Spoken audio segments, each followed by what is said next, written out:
রাত পোহালেই যে মানুষটার জন্মদিন, আমাদের সকলের শ্রদ্ধার এক এবং অদ্বিতীয় হেমন্ত মুখোপাধ্যায়।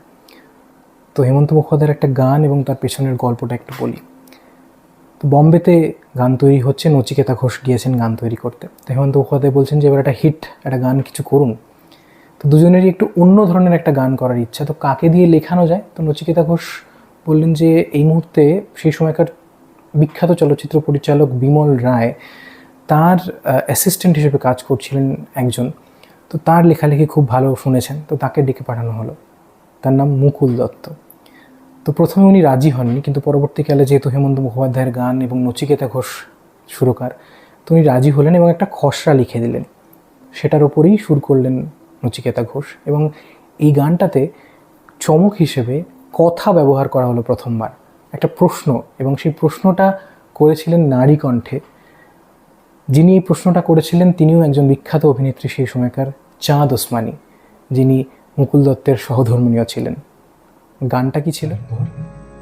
তারার পর নেই কোনো ঠিকানা, যা কিছু গিয়েছে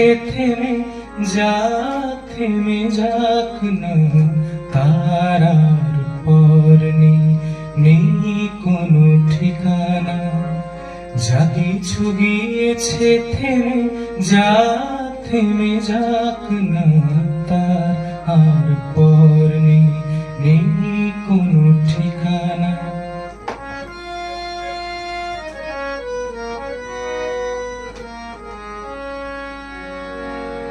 যা কিছু পেয়েছি কাছে তাই সঞ্চয়, যা কিছু পেলাম না গো সে আমার নয়।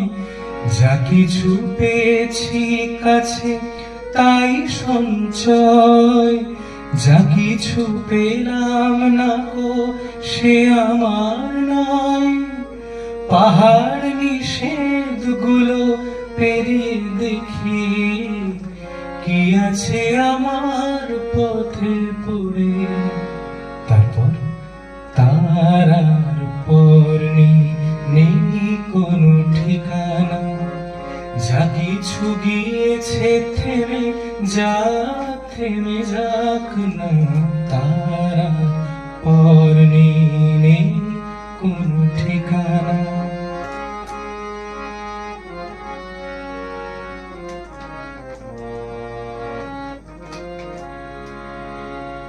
মনে রেখো আমিও ছিলাম ছোট্ট জীবন, আর যত হাসি গান আমি তোমাকে দিলাম, আমিও ছিলাম। মনে রেখো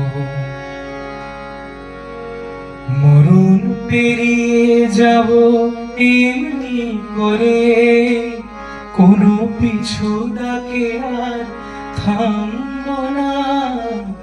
মরণ পেরিয়ে যাব এমনি করে, কোনো পিছু ডাকে আর থামব না। একটু থেমে থাকি তোমার কাছে, তুমিও আমার সাথে চলো না।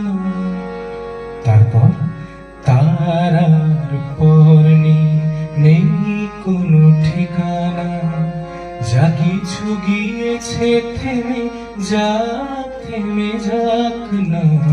তারা